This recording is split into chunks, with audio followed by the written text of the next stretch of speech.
The night was deep over Rome, a velvet darkness settling upon the ancient city like a shroud. From the great dome of St. Peter's Basilica, the lamps burned low, their light catching on the worn stone and gilded mosaics. But beneath that familiar skyline, far below the marble floors trodden by millions of pilgrims, lay corridors where no tourist had ever walked. Here, the air was colder, the walls pressed in tighter, and the silence was heavy with centuries of secrets. It is said that under the Vatican lies a network of vaults and chambers so vast that even its own caretakers cannot map them all. Many of these rooms are mere archives, filled with parchment and papyrus, but there are whispers, dangerous whispers, of a chamber unlike any other. A room sealed behind iron and stone, guarded not just by locks, but by the strictest decrees of the Holy See. Those who claim to have glimpsed its contents speak of a collection that defies logic. Scrolls older than the oldest surviving papyri in Egypt, drawings that seem to predict the placement of every block of the Great Pyramid, and a set of plans so precise that even modern engineers would be stunned. The rumour is that these are no crude sketches by later chroniclers, but the original architectural blueprints, penned, or perhaps etched, by those who conceived one of the greatest feats in human history. The Vatican has never confirmed such a thing exists. Officially, no archive contains any ancient Egyptian engineering documents, and yet strange coincidences pepper history. In the late Renaissance, the Vatican Library underwent a reorganization under Pope Sixtus V, during which certain manuscripts were moved to what was then called the Archivum Secretum Apostolicum Vaticanum, the Secret Apostolic Archive. Among the shuffled papers was a set of unmarked wooden cases, recorded in inventory only as Egyptian origin, content unspecified. No details, no public mention. The record ends there. Centuries earlier, Greek historian Herodotus had recorded tales from Egyptian priests about secret methods of construction, guarded fiercely even in his day. Some modern scholars dismiss these as myth, yet the level of detail in certain descriptions, including the use of internal ramps and counterweights, suggests knowledge beyond casual storytelling. If such records had been preserved through the millennia, they would be a prize beyond measure. And if anyone could acquire them quietly, it would be the Vatican, whose agents once roamed the courts and markets of every empire. The authoritative historical event that anchors this whisper comes from 1798, during Napoleon's Egyptian campaign. While French soldiers mapped and catalogued monuments, Vatican envoys in Cairo worked in quiet shadows. Letters from the period mention cooperation between French and papal representatives, an arrangement curious in a time of political tension. Some historians have speculated that certain crates, labelled as ecclesiastical gifts to the Vatican, contained artefacts removed from Giza before public cataloguing began. Whether these were statues, manuscripts, or something more, no one can say. Yet the story becomes stranger when considering an off-topic event. In 1838, deep in the catacombs of Paris, workers uncovered a carved limestone block bearing unfamiliar geometric diagrams. The markings did not match European architectural traditions, and some bore resemblance to ancient Egyptian surveying glyphs. The stone vanished after a brief examination by church authorities, its fate unrecorded.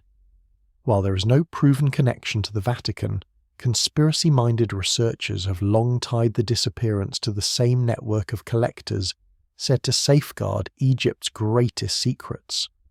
Factually, there is precedent for ancient documents surviving in unexpected places. The Dead Sea Scrolls lay hidden for nearly 2,000 years in desert caves before their rediscovery. Similarly, in 1898, papyrus fragments were found in Oxyrhynchus, Egypt, containing forgotten plays and historical records. These examples show that even delicate materials can survive if hidden well, and that such discoveries can alter our understanding of history. If the Vatican did hold blueprints from ancient Egypt, it would fit the pattern of rare survival through intentional concealment. One prevailing hypothesis suggests that if such plans exist, they may have been acquired in pieces over centuries. Perhaps a papyrus roll purchased by a travelling cardinal, a copper engraving traded through Levantine merchants, or a detailed sketch copied during a private viewing of a pharaonic tomb wall. Over time, these fragments could have been gathered in Rome, reassembled by Vatican scholars, and ultimately stored away for safekeeping. Historians still debate whether institutions like the Vatican would conceal such material out of preservation or power. On one side are those who argue that protecting irreplaceable relics from theft, damage, or political misuse is a moral duty. On the other are those who suspect that withholding knowledge can serve strategic or theological purposes, especially if that knowledge might challenge long-accepted timelines or narratives. Whatever the truth, the very idea that beneath the heart of Christendom there might rest a scroll covered in the precise measurements, angles, and alignments of the Great Pyramid stirs the imagination.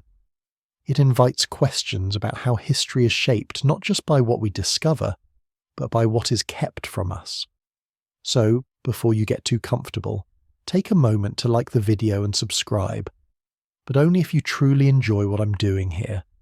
And I'd love to know, where are you watching from, and what time is it for you right now?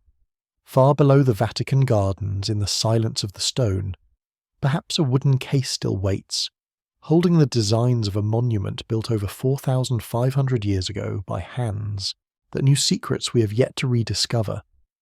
And above it all, the city sleeps, unaware of the shadow it rests upon. Long before the modern skyline of Cairo, before the glass towers and tangled highways, the land at the Giza plateau was a bare rise above the floodplains of the Nile. In the time of the Old Kingdom, it was here that a structure unlike any other was conceived, a monument to eternity, a geometry in stone that has endured across 45 centuries. Yet the true nature of its design remains one of history's deepest puzzles. It is in this design, the unseen layers beneath the visible limestone blocks, that the whispered Vatican blueprints supposedly hold their greatest revelations. These are said to be not just general schematics, but complete renderings, marked with notes on weight distribution, ramp angles, and the placement of hidden internal chambers. The very precision of such a document, if authentic, could force archaeologists to reassess everything they believe about ancient Egyptian engineering. Greek accounts offer an early bridge between the ancient world and later custodians of its secrets. Herodotus, in his histories, claimed that the Great Pyramid contained subterranean passages leading to a hidden island surrounded by water, where the king's body rested. Diodorus Siculus later repeated similar stories, though he insisted that the builders left no inscriptions to explain their methods. If either man had access to even partial plans, they may have been drawn from older records safeguarded by Egyptian priesthoods, records that could, in theory, have been carried into foreign hands during times of conquest.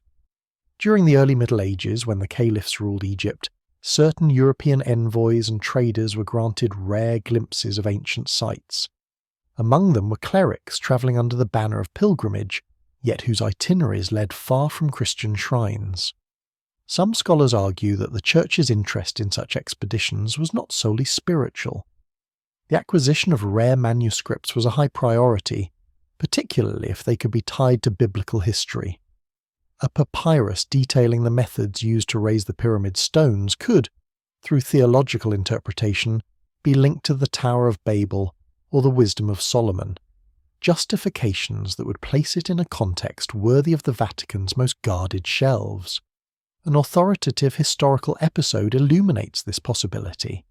In 1439, at the Council of Florence, where East and West attempted to reconcile theological differences, there was a lesser-known exchange of gifts between Byzantine and Roman representatives. Among these was a set of ancient manuscripts from Alexandria, intended to showcase the breadth of Greek heritage. None of these texts survive in public collections, but marginal notes in a Vatican codex from the same era make peculiar reference to measures of the King's Mountain, a phrase some researchers believe to be a veiled reference to the pyramid's internal dimensions. The trail of oddities is not limited to direct dealings with Egypt. A strange off-topic event in the annals of European history occurred in 1524, when an Italian goldsmith reported to the Medici court that he had been commissioned to cast miniature bronze models of foreign tombs based on precise drawings supplied by an unnamed ecclesiastical patron. These models, never seen again after the goldsmith's death, could have served as study tools for understanding the mechanics of monumental stonework, or they might simply have been curiosities. But the specificity of their measurements, as noted in the goldsmith's surviving ledger, suggests a more deliberate purpose. Factually, by the 17th century, Jesuit scholars were compiling exhaustive studies of ancient architecture, from Roman aqueducts to Mayan temples. Within this intellectual culture, an original set of pyramid plans would not have been viewed as a curiosity alone, but as a vital piece in the study of human ingenuity. We know that the Jesuits often encrypted sensitive information in their field notes, using geometric patterns and allegorical sketches to disguise meaning. A blueprint could be concealed within the floor plan of a cathedral, the proportions of an altarpiece, or even the ornamentation of a stained glass window. One hypothesis suggests that the Vatican's supposed pyramid plans may never have been bound in a single, obvious volume at all. Instead, they could be dispersed.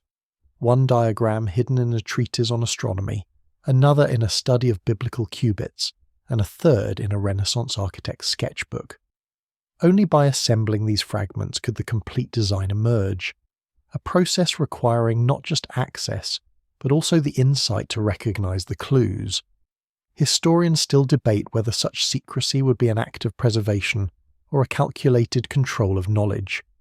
Preservationists argue that releasing such information too early, without the cultural or scientific maturity to interpret it, could lead to misuse or misinterpretation. Skeptics counter that withholding it entirely robs humanity of the chance to test and learn from ancient genius. Both views leave open the question of what is being protected, the physical documents, or the implications of their content. What is known for certain is that the Vatican's history is full of deliberate silences, moments where the choice was made not to speak, not to show, and not to confirm. The absence of evidence in such cases becomes its own kind of evidence. When a library holds millions of pages but certain boxes are unlisted, one must ask, what story do those pages tell that the rest of the world is not yet meant to hear?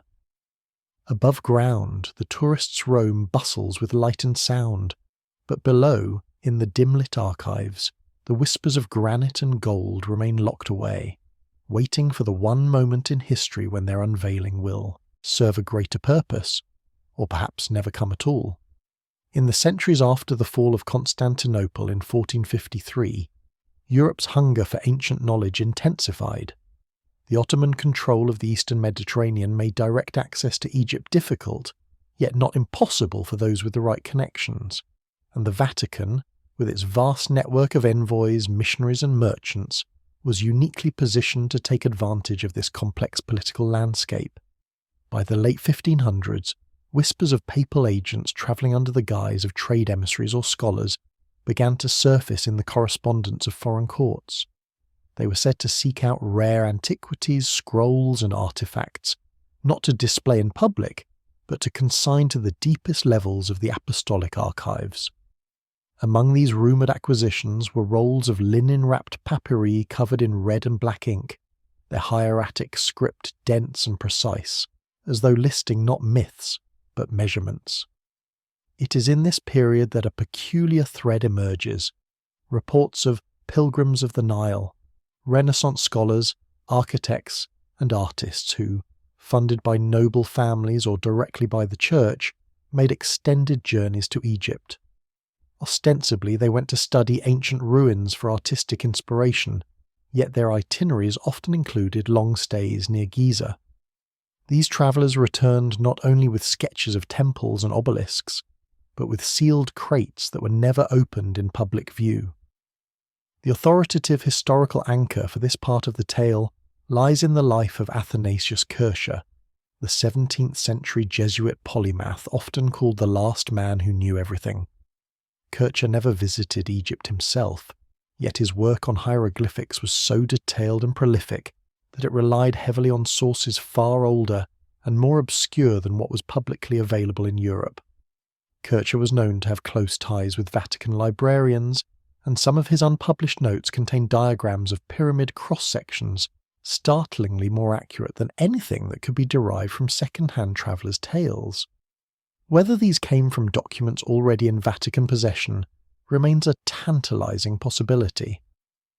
But the story turns stranger still when we consider an off-topic event from 1605. That year, a merchant ship docking in Venice unloaded a cache of exotic goods from Alexandria. Among the manifests was a single crate marked only with the initials PS. It was purchased immediately by a representative of a Roman cardinal and transported directly to Rome without inspection. Some speculative historians have connected PS to Petrus Sanctus, a Latinized name occasionally used for papal property. While no proof exists that the crate contained ancient plans, its swift and secretive handling fuels the myth that such transfers were deliberate and targeted. The factual side of this narrative is bolstered by the well-documented Renaissance fascination with proportional systems. From Leonardo da Vinci's Vitruvian Man to the architectural treatises of Andrea Palladio, the study of perfect ratios was seen as a path to understanding divine order. The Great Pyramid, with its near-perfect alignment to the cardinal points and its proportions echoing the golden ratio, would have been irresistible to minds seeking the intersection of mathematics, theology, and aesthetics. A set of original blueprints would have been regarded not merely as an engineering marvel, but as a revelation of cosmic law. A compelling hypothesis suggests that if these blueprints reached Rome during the Renaissance, they may have directly influenced European architecture. Cathedral designs from the period often employ geometries that, when deconstructed, bear uncanny resemblance to the internal passages of the Great Pyramid. Spiral staircases echoing hidden ramps, dome-to-base ratios mirroring the pyramid's height-to-base relationship. These similarities might be coincidence, or they might be the fingerprints of ancient knowledge resurfacing in a new form. Historians still debate whether these parallels indicate direct transmission of information or are the result of independent mathematical discovery. Geometry, after all, is universal. Two cultures separated by thousands of years could arrive at similar solutions through their own genius. Yet the precision and recurrence of these patterns across specific Vatican Commission structures leave some unconvinced by coincidence alone. In the quiet libraries of Rome, certain leather-bound folios bear faint stains on their pages, stains that, when tested, have been found to contain mineral traces common to the sands of the Nile. The folios themselves are catalogued as theological works, their Latin text uninterrupted, except for the occasional, almost casual insertion of diagrammatic shapes that bear no clear relation to the surrounding prose. To the untrained eye, they are decorative flourishes. To one versed in ancient metrology, they are coded references to a structure on the Giza plateau. It is here that the myth of the Rome plans and the Giza originals converges. Pilgrims of the Nile may have returned not simply with artistic impressions, but with fragments of a much older and more complete design, a design that, once in the Vatican's possession, was quietly absorbed into its guarded intellectual treasury. And so, the image forms, a dim-lit chamber beneath St. Peter's, its stone walls cool to the touch, where a set of parchments rests in a carved chest. On them are lines drawn with a steady hand, the angles exact, the annotations precise in a language long dead but not forgotten. Above, the bells of Rome toll the hour, their sound echoing through centuries, while deep below, the plans for one of humanity's most enduring mysteries remain locked in silence. By the end of the 18th century, the political landscape of Europe was shifting violently. Empires were colliding, revolutions were erupting, and across the Mediterranean, Egypt was about to become a chessboard for imperial ambitions. In 1798, Napoleon Bonaparte launched his Egyptian campaign, an expedition whose public face was military, but whose hidden motives extended into science, scholarship, and perhaps, if certain accounts are true, secret dealings with the Vatican. The official narrative tells us that Napoleon brought with him a corps of savants, engineers, geologists, linguists, and artists tasked with cataloguing the monuments of Egypt. This team produced the monumental Description de l'Égypte, a multi-volume work detailing temples, statues, and inscriptions. But scattered in the correspondence of the time are references to private exchanges between French officers and papal representatives. Though France and the Vatican had a strained relationship during the revolutionary years, pragmatic arrangements were not unheard of when it came to matters of mutual interest. One such arrangement appears in an obscure letter dated October 1799 from a French attaché in Cairo to a contact in Rome. It speaks of architectural papers and stone measures delivered in secrecy to a trusted house of God. The phrasing is deliberately vague, but its timing coincides with the French seizure of certain sealed storerooms near Giza, places that local tradition held had not been opened in centuries. Whether the contents were mere curiosities or something more significant, the fact that they were mentioned in the same breath as trusted ecclesiastical custodians raises eyebrows. The authoritative historical anchor here is the well-documented removal of artifacts from Egypt during Napoleon's occupation. Many of these ended up in European capitals far from Paris, often as diplomatic gifts or through private sale.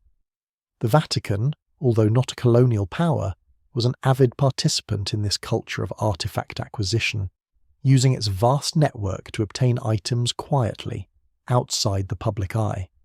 Then comes the strange off-topic event that has puzzled certain researchers. In 1801, shortly after the British defeat of Napoleon's forces in Egypt, a papal courier ship docked in Civitavecchia, carrying an unlisted cargo from Malta. Malta at that time was a British naval hub, but before the British took full control it had been under French occupation, and prior to that, a refuge for certain French convoys retreating from Egypt. The cargo's passage through such a chain of control without official record is unusual. One crate, marked with a red wax seal bearing a design not found in Vatican heraldry, was transferred directly to Rome. There is no surviving manifest. Factually, we know that during this era, Egyptology as a formal discipline was still in its infancy. The Rosetta Stone had only just been discovered in 1799, and Champollion's decipherment of hieroglyphics was decades away. If any original blueprints or detailed construction, diagrams of the Great Pyramid existed in 1800, they would have been unintelligible to most scholars, but not necessarily useless. Even without translation, measurements, angles and diagrams would be immediately valuable to architects and engineers, especially those with an interest in sacred geometry. One hypothesis is that Napoleon's scientific corps may have stumbled upon a cache of technical records in a forgotten chamber, perhaps diagrams on copper plates or papyri stored in sealed alabaster jars. Recognizing their significance, but unwilling to let them fall into British hands, certain French officers could have arranged a discreet transfer to the Vatican in exchange for political favour or sanctuary. The Vatican, with its resources and its tradition of guarding sensitive material, would have been an ideal custodian. Historians still debate whether such an exchange is plausible, given the ideological hostility between revolutionary France and the Catholic Church at the time. Skeptics argue that any such cooperation would have been politically unthinkable. Others counter that the potential value of the find could have overridden political enmity. After all, history is full of unlikely alliances forged in the shadows. Within the labyrinthine halls of the Vatican's archives, there are records of shipments arriving in this period that are described only as artefacta antiqua ex Egypto, ancient works from Egypt. The accompanying descriptions are either missing or written in intentionally generic Latin. Some of these entries have no corresponding physical item in the current catalogue, suggesting that the artefacts were either reclassified under different names or stored in sections of the archive not open to even most Vatican scholars.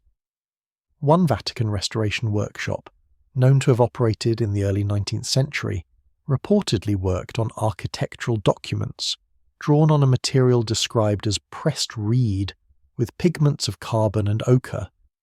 This description matches the composition of ancient Egyptian papyrus scrolls. Yet no record identifies the text or drawings on them, nor their current location.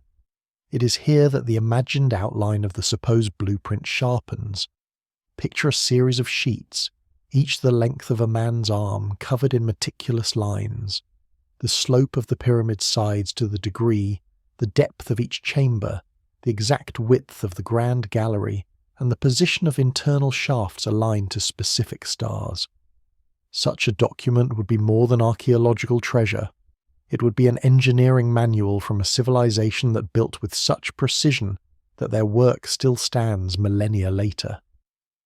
Above ground, in those same years, Rome was bustling with political intrigue and architectural ambition. But beneath the marble floors and frescoed ceilings, deep in the temperature-controlled dark, a chest from the Nile might have been slid into place among other secrets, the sound of its arrival muffled by the turning of keys. The priests and archivists who handled it would have known they were touching something rare, perhaps unique, and they would also have known it was not for public eyes. And so the crates from Napoleon's Egypt vanished from the historical stage, their paper trail dissolved into the quiet bureaucracy of the Vatican's secret record-keeping. Whether their contents truly included the original blueprints of the Great Pyramid remains unproven, but the possibility lingers, like the echo of footsteps down a hallway that has no end.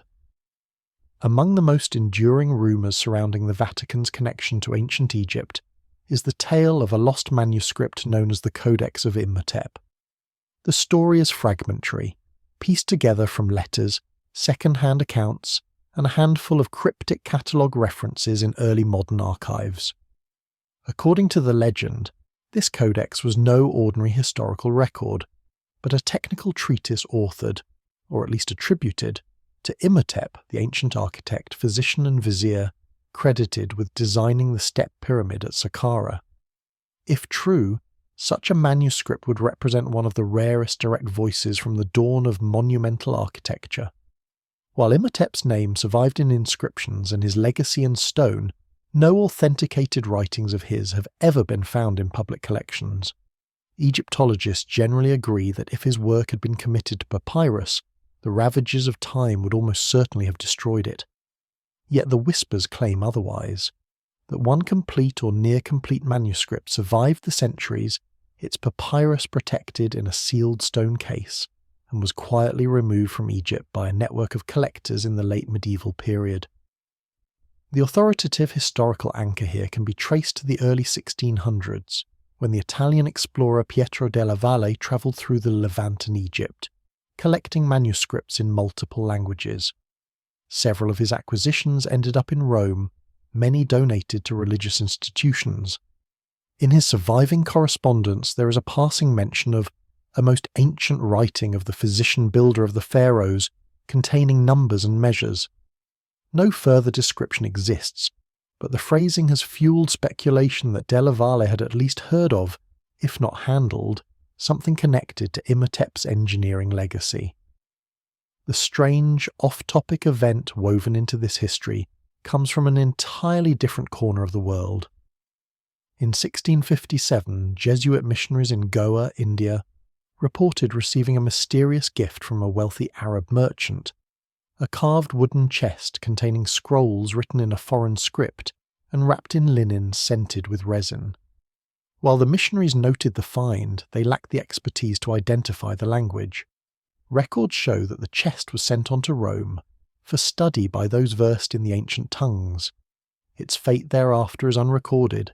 Whether these scrolls were related to Egypt or were from another ancient culture remains unknown, but the timeline fits with other movements of rare manuscripts into Vatican custody during the same period. Factually, we know that papyrus scrolls, when kept in arid or specially protected conditions, can survive for millennia. The Herculaneum papyri, carbonized by the eruption of Vesuvius, remain legible even after 2,000 years. Similarly, the ancient Dead Sea Scrolls were preserved in sealed jars. If the Codex of Imhotep had been similarly protected, and then transferred into the carefully maintained climate of the Vatican's underground vaults, it could, at least theoretically, survive in near pristine condition. One prevailing hypothesis holds that the Codex was not a singular continuous document, but a bound collection of engineering notes, rituals, and astronomical observations compiled by later Egyptian scribes in honour of Imhotep's methods. These could have been intended as a reference manual for future architects working on major projects, including pyramids or temples. Within such a compilation, it would be possible to encode the precise dimensions, proportions, and construction sequences for monumental structures. Historians still debate whether a manuscript of this nature would have been intelligible without the cultural and symbolic context of ancient Egypt. Some argue that any set of plans from that era would be inseparable from the religious framework of the time, meaning the blueprints might also include invocations to deities, ceremonial requirements, and astronomical omens. Others believe that the technical aspects such as stone-cutting techniques, transport methods, and geometric layouts could stand on their own, independent of ritual meaning. In the corridors of the Vatican Library, there are occasional mentions in old indexes of Egyptian codices stored in restricted sections. Some have been reclassified over the centuries, their descriptions changed or obscured. In one such case, an 18th century archivist recorded a papyrus volume bound in cedar boards, writing in black and vermilion of unknown content. The note is brief, but its placement alongside known ancient manuscripts from the Near East hints at a category of material that was recognized as important, but deliberately left undescribed in detail. The Codex of Imhotep, if it exists, would be the ultimate bridge between the mythology and engineering of ancient Egypt. Imagine its opening pages, rows of neat script interspersed with tiny, precise diagrams of ramps spiraling up a growing pyramid, annotations for the length of sled runners, instructions for the placement of copper tools at specific stages of construction. It might even contain sketches of experimental designs, failed attempts or alternate configurations that never reached the desert sands. Such information could explain why the Great Pyramid is so uniquely stable, why its internal chambers remain intact after thousands of years, and why no later pyramid matched its perfection.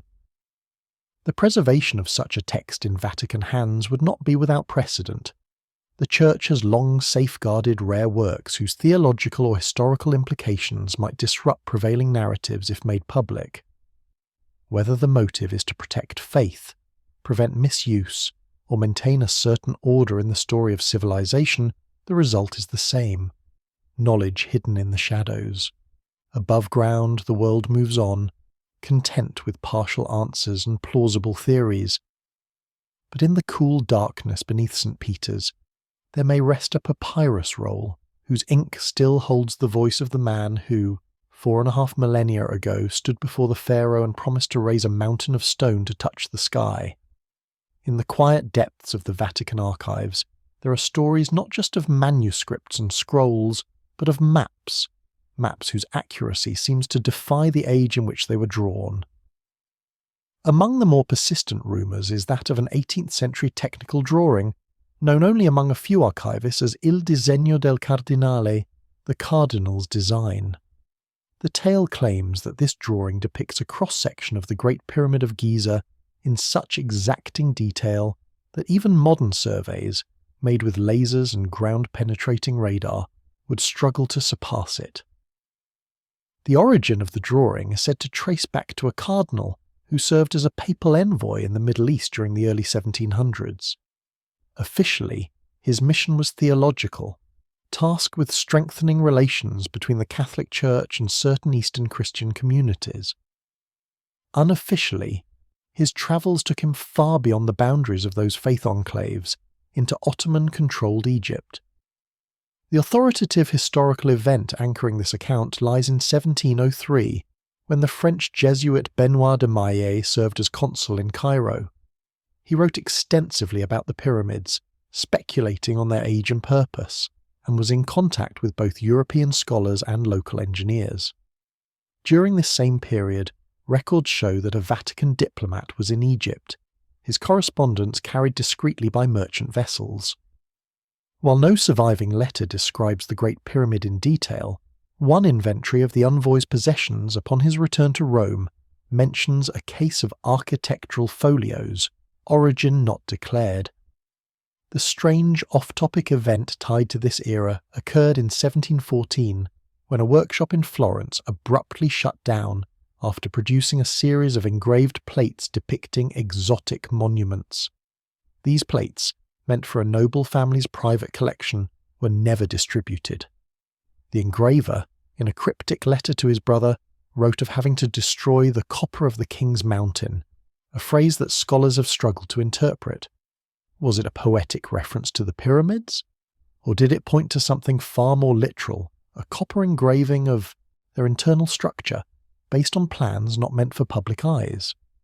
Factually, architectural cross-sections were a well-established technique in Europe by the 18th century. They allowed builders to visualize the interior of cathedrals, palaces, and fortifications before construction began. If a cardinal with technical training had access to the actual blueprints of the Great Pyramid, creating such a cross-section would have been a logical step, both to preserve the knowledge and to study its principles for application in other projects. One hypothesis suggests that Il Disegno del Cardinale might have been a composite work, merging ancient measurements from Egyptian sources with Renaissance and Enlightenment era surveying data. The result would be a hybrid document, not a direct copy of the original blueprint, but an accurate reconstruction informed by fragments of the authentic plan.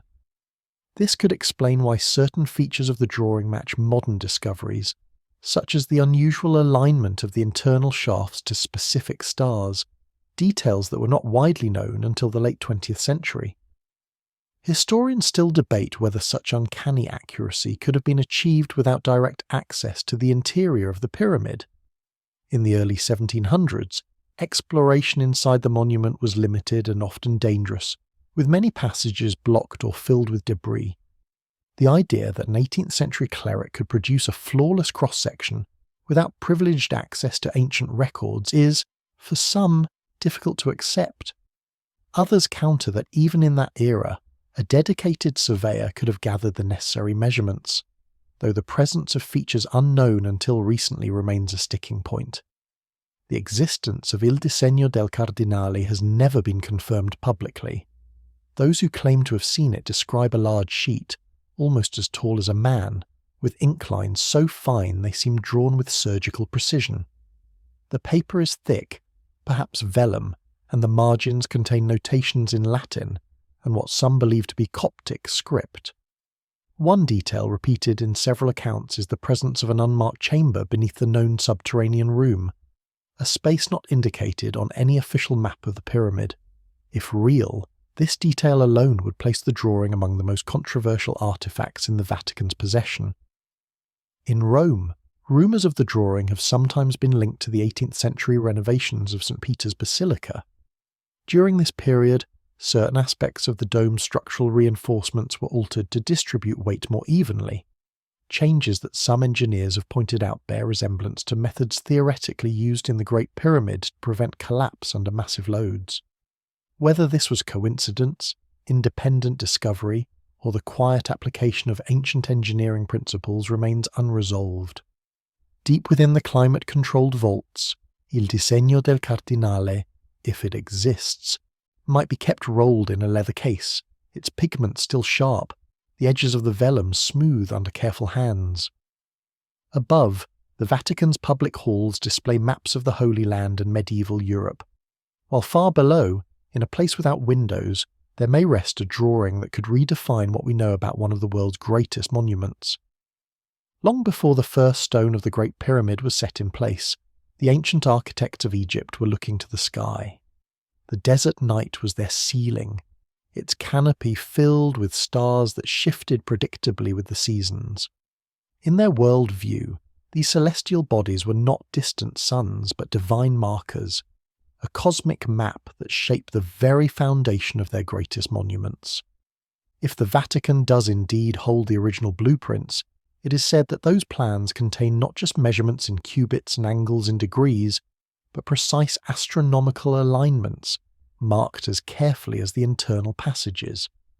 The connection between stone and star is one of the most compelling aspects of Egypt's pyramid building tradition.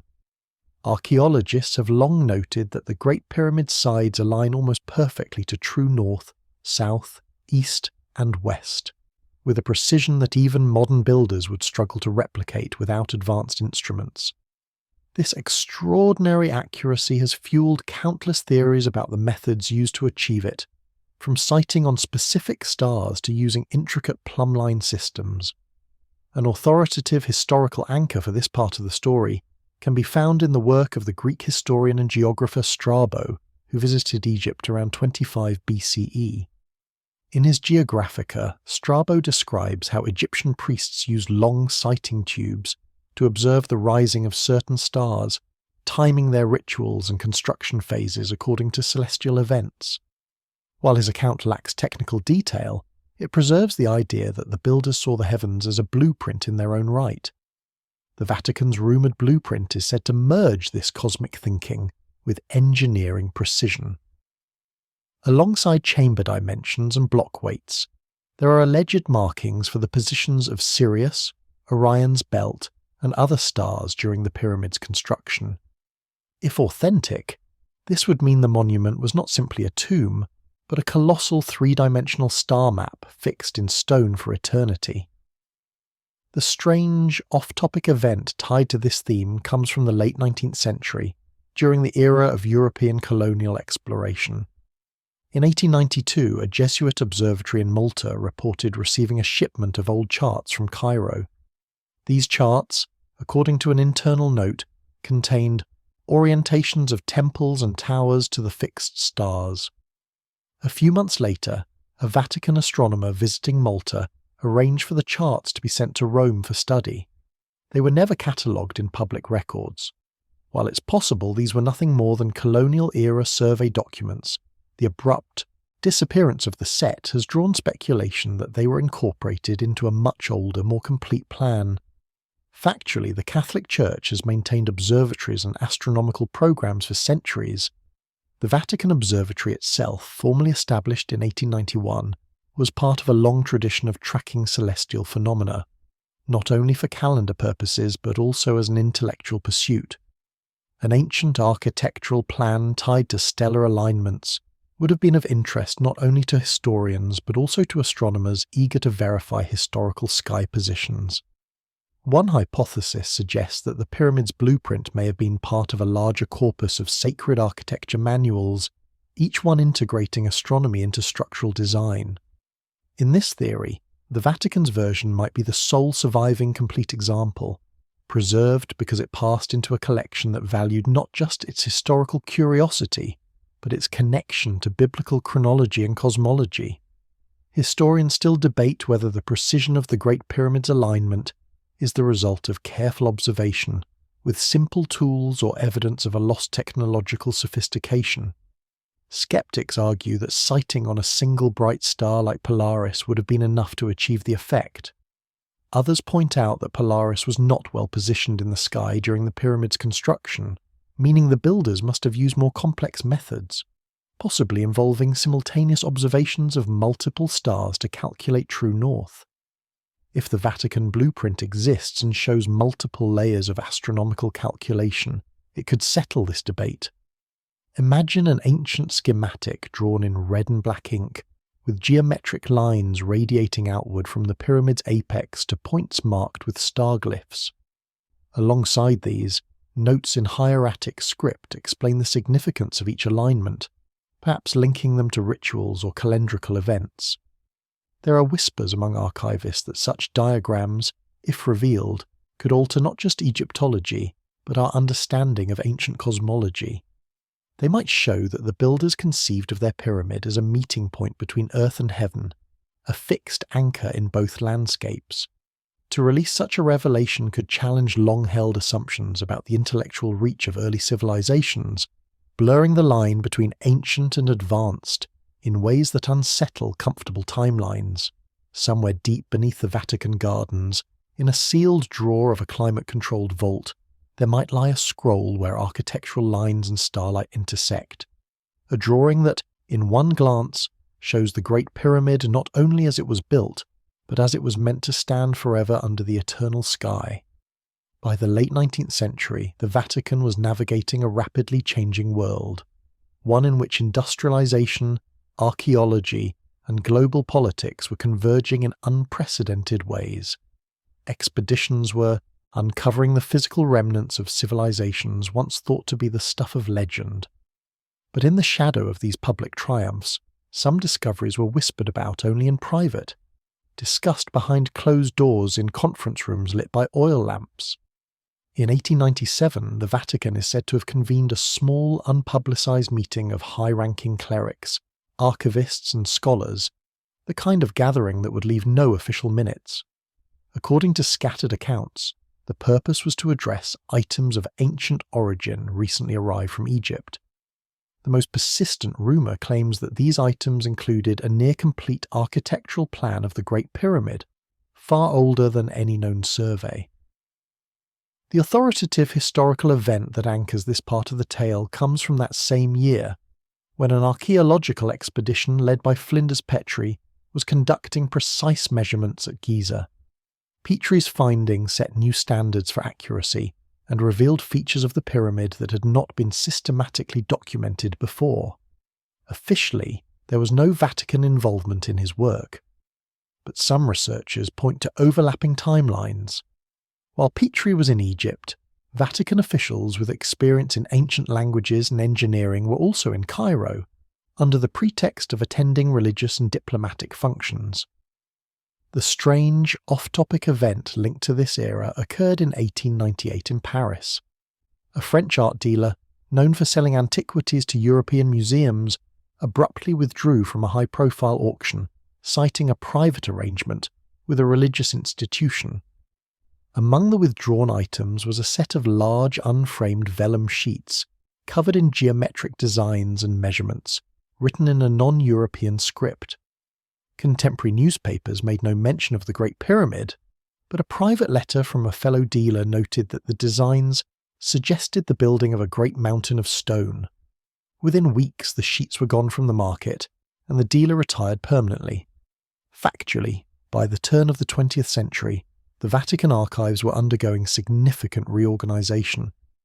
Pope Leo XIII had opened portions of the archives to accredited researchers, but vast sections remained, and still remain, entirely off limits. Scholars have long speculated that such secrecy exists not only to protect sensitive religious documents, but also to safeguard materials whose cultural or historical implications could cause controversy.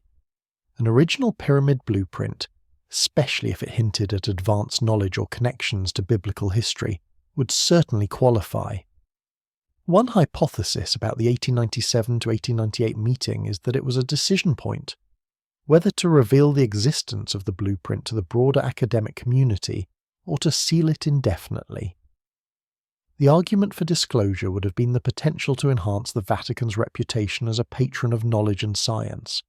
The argument for secrecy would have rested on the blueprint's potential to disrupt accepted historical timelines, especially if it suggested that the pyramid's construction was far older, or far more technically sophisticated, than the prevailing scholarly consensus allowed.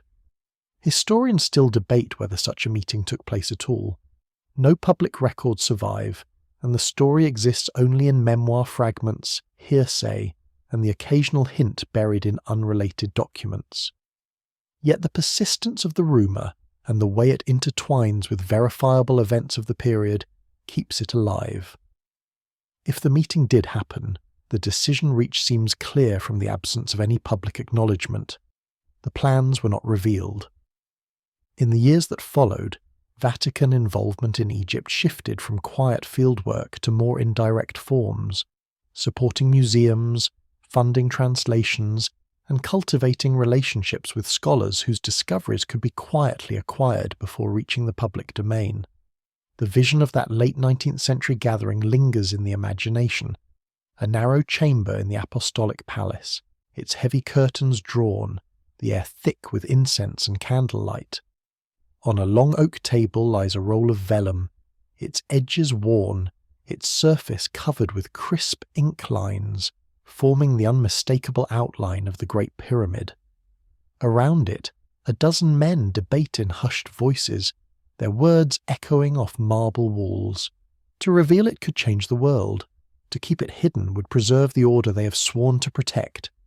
And so, the scroll is rolled back into its protective casing, the decision sealed with the quiet turning of a brass key. Above, the Vatican's public halls remain filled with art, relics, and the visible treasures of history. Below, in darkness and stillness, one of the most extraordinary records of human ingenuity, if it truly exists, waits for a day that may never come. In the early 1920s, the city of Cairo was a place of transition, a blend of ancient markets, colonial architecture, and the restless hum of a nation pushing toward independence. It was also a hub for the trade in antiquities, both legal and illicit. The end of World War I had loosened the grip of the Ottoman Empire, and political instability created opportunities for artifacts to slip from their homelands into the collections of private dealers, museums, and, if the rumours are to be believed, the vaults of the Vatican. The event that fuels this chapter is known among a small circle of researchers as the Cairo Crate Incident. In 1924, according to fragmentary shipping records, a diplomatic shipment bearing the seal of the Vatican left the Egyptian capital aboard a vessel bound for Civitavecchia, the port closest to Rome. The bill of lading described its contents only as ecclesiastical materials, a deliberately vague phrase often used to avoid customs inspections. For most such shipments, further documentation exists in the Vatican's internal logs, but in this case, the trail goes cold. No inventory entry, no archive accession number, nothing. The authoritative historical anchor for this period is the documented presence of Vatican diplomatic staff in Cairo in the early 1920s. Officially, their role was to maintain relations with the local Catholic community and mediate between European powers. Unofficially, correspondence from other embassies noted that the Vatican's representatives made frequent visits to the Giza Plateau, a curious choice for diplomats whose duties were primarily religious. The strange, off-topic event linked to this time occurred thousands of miles away. In 1925, a rare papyrus surfaced in a London auction house, its origins traced vaguely to a private collection in Rome. It contained a series of geometric diagrams and lists of measurements, though the language was never conclusively identified. The papyrus was purchased by an anonymous buyer and vanished from public record. While it is impossible to prove a direct connection, some have suggested that it could have been separated from the mysterious Vatican shipment the year before. Factually, this was an era when Egyptology was in the spotlight. Just 2 years earlier, in 1922, Howard Carter had discovered the tomb of Tutankhamun, igniting global fascination with ancient Egypt.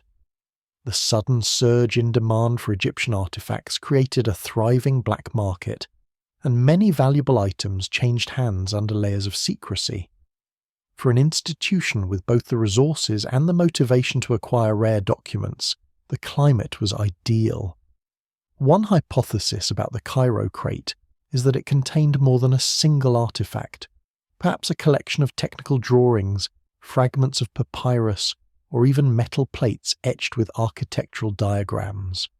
Some researchers point to the difficulty of transporting fragile papyrus over long distances without damage. The use of copper or bronze as a medium would have been far more durable, and there are precedents for ancient Egyptian inscriptions on metal sheets.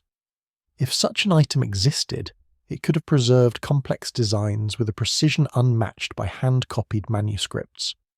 Historians still debate whether the Vatican's interest in Giza during this period was purely academic or tied to something more tangible.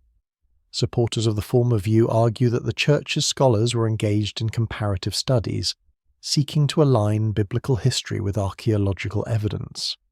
Skeptics note that the timing of the Vatican's most active presence in Cairo coincides with multiple high-profile discoveries, and with unexplained gaps in the paper trail of certain artifacts.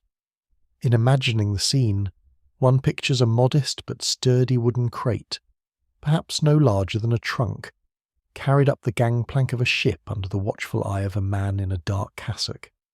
Inside, wrapped in linen and padded with straw, lies a roll of vellum or metal sheet inscribed with a complex grid of lines and numbers, the very anatomy of the Great Pyramid, recorded with a precision that could rewrite our understanding of its construction. The crate reaches Rome, disappears into a carriage, and rolls through the city gates, never to be seen again.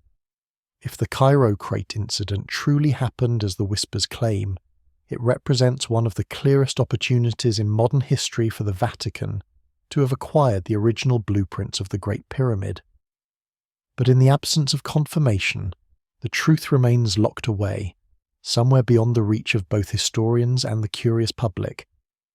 In the dim glow of a candlelit study, an ancient manuscript might not appear extraordinary to the untrained eye. A casual glance might reveal nothing more than ornate borders, symmetrical motifs, and neat columns of text in Latin or Greek. Yet those who claim to have worked deep within the Vatican archives speak of manuscripts where beauty serves as a disguise, where hidden within sacred diagrams and religious allegories lies something entirely different: engineering plans. The Vatican's alleged pyramid blueprints, according to some accounts, are not stored as loose scrolls labelled Egypt or Giza. Instead, they may be concealed within volumes of theological commentary, illuminated with diagrams that to most readers would seem purely symbolic. This method of concealment, blending technical data into religious manuscripts, would ensure that only those with the right training could recognise their true purpose. The authoritative historical anchor for this part lies in the tradition of architectural cryptograms during the Renaissance. Architects, especially those commissioned for church projects, often embedded proportional schemes and geometric experiments in decorative works. A cathedral floor plan might contain the same mathematical ratios as a classical temple. A rose window could encode celestial alignments in its petal arrangements. In the 16th century, the Jesuit polymath Christoph Clavius, famous for reforming the Gregorian calendar, used geometric figures in his astronomical treatises that later scholars realized could double as architectural drafting patterns. The strange, off-topic event that threads into this theme occurred in 1932, when a Franciscan monastery in southern Italy reported the theft of an illustrated manuscript from its library. The book was a 15th century devotional work on the life of St. Catherine, but witnesses claimed it contained strange diagrams among the illustrations, designs that bore no relation to the saint's story. The manuscript was never recovered. While it's possible the diagrams were simply fanciful art, some suspect the book may have been one of the many coded volumes produced during the Renaissance to safeguard sensitive technical knowledge. Factually, the idea of embedding architectural plans in religious works is not far-fetched. Medieval builders often used biblical or mythological symbolism as a mask for technical content, both to protect trade secrets and to link their craft to divine inspiration. In such a system, the profile of the Great Pyramid could be disguised as a stylized mountain of God, its internal chambers hidden within lines representing scriptural metaphors. Measurements could be recorded in numerological references, accessible only to those who knew how to decode them. One hypothesis proposes that the Vatican's supposed blueprint might be part of a large-format illuminated manuscript catalogued as a purely theological work. The diagrams, while appearing ornamental, could represent accurate scaled sections of the pyramid. For example, a ladder to heaven illustration might actually map the Grand Gallery's ascent. An arrangement of stars over a biblical scene could align precisely with the shaft orientations. Even the number of decorative flourishes could encode cubit measurements. Historians still debate whether such a document, if it exists, would have originated in Egypt or in Europe. Some argue it could be a faithful reproduction of much older material, recopied by Renaissance scribes who preserved both form and function. Others believe it might be a hybrid, a European artistic work into which authentic fragments of ancient Egyptian plans were quietly integrated, perhaps as a way to preserve them in plain sight. In the imagined stillness of the Vatican's most restricted reading room, such a manuscript would rest on a padded cradle, its pages thick with age. The ink would be deep and rich, the pigments of the illustration still vivid. A careful observer might notice that the decorative frames repeat with mathematical regularity, that the supposed allegorical mountain has the exact proportions of the Great Pyramid, and that the placement of gold leaf matches the points of a star chart. For those who can read the code, the manuscript would cease to be devotional art and become instead an ancient architectural record, a document that bridges theology, astronomy, and engineering. If this method of concealment is true, the blueprint of the Great Pyramid may have been on display for centuries, hidden in a book anyone could request, but comprehensible only to a select few. Such a disguise would ensure the survival of the plans, while keeping them safe from those who might misuse or misunderstand their content. And perhaps, even now, the very act of revealing such knowledge would be as carefully guarded as it was when the manuscript was first created, its secrets still bound in gold leaf and illuminated script. In the 17th and 18th centuries, the Vatican was home to some of the most skilled cartographers in Europe. These men were not merely map makers, they were scholars, explorers, and mathematicians, blending the science of geography with the symbolism of theology. Among them, the Jesuit order produced figures whose maps contained curious patterns, alignments, and markers that seemed to point beyond the obvious.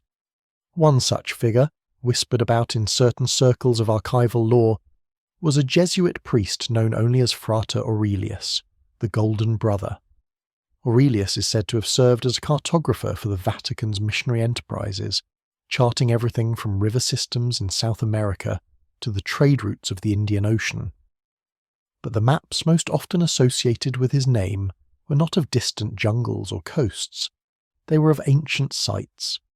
One especially persistent rumour claims that Aurelius produced a world map in which 3 points, Giza, Jerusalem and Rome, were connected by precise geometric ratios, with subtle grid lines extending across the parchment to mark other pyramidal or temple structures around the globe. The authoritative historical anchor for this part is the documented work of Jesuit cartographers such as Matteo Ricci and Christoph Scheiner, whose maps often contained allegorical elements alongside precise measurements.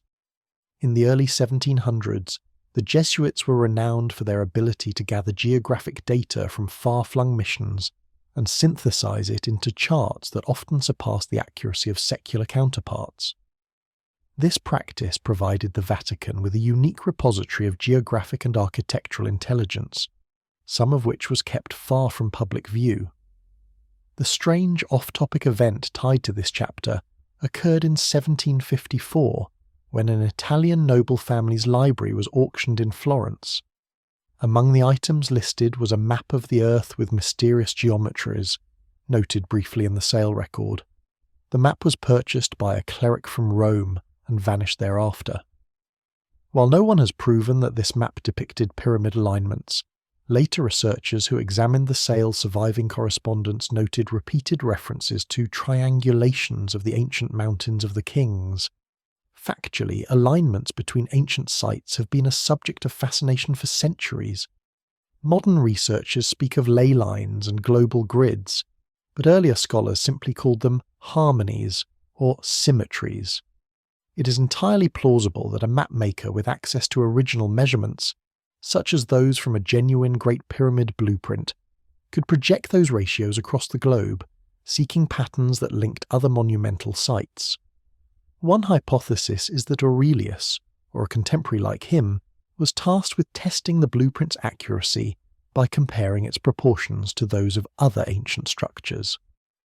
If similar ratios were found in temples from Mesoamerica, ziggurats in Mesopotamia, or megalithic sites in Europe, it might suggest a shared architectural philosophy, or even a common source of knowledge, spanning continents and millennia. The resulting map, then, would not just be a geographic tool but a visual argument for an interconnected ancient world. Historians still debate whether such alignments are meaningful or coincidental. Skeptics point out that with enough sites plotted on a map, some will inevitably appear to form patterns. Advocates argue that the precision of certain correlations particularly in longitude and latitude adjusted for ancient measurements, is too exact to dismiss. If the Vatican possessed a map plotting these sites according to data drawn from the original pyramid plans, it could lend weight to the latter view. Imagine such a map laid out on a long oak table in a Vatican study, the candlelight catching on its intricate inkwork. The Nile snakes down the page in a thin blue line. At its edge, the Great Pyramid is marked with a symbol no larger than a fingernail. Lines radiate outward, intersecting with symbols for Jerusalem, Rome, and far-off lands labelled in Latin. Each intersection bears a number, perhaps a ratio or angular measurement, as if the cartographer were applying the pyramid's geometric code to the entire Earth. If the blueprint's dimensions were indeed embedded in such a map, it would mean the Vatican was not just safeguarding an artifact of ancient engineering, it was actively exploring its implications on a global scale. And perhaps, for those who know where to look, faint traces of Aurelius's hand still linger in the vaults, folded into parchment that, to most, is merely another beautiful relic of cartographic history.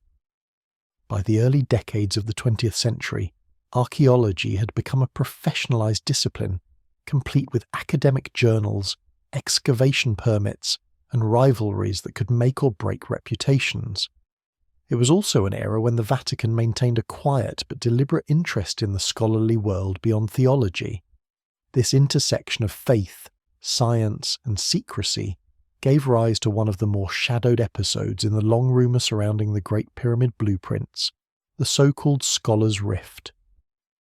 The event is said to have unfolded in the 1930s, when a small group of European and Middle Eastern historians, some of them with Vatican ties, began exchanging letters about a set of exceptional plans in private possession. Surviving fragments of these letters, preserved in unrelated archives, make oblique references to the mountain that is hollow, the great measure of 440 by 280, and the secret that connects stone to the stars. At least two of these correspondents are known to have been affiliated with Catholic universities, one of which had direct access to restricted Vatican collections. The authoritative historical anchor for this chapter comes from 1936, when an academic paper appeared in a minor Italian journal, proposing a radical redating of the Great Pyramid based on architectural evidence inconsistent with the Fourth Dynasty.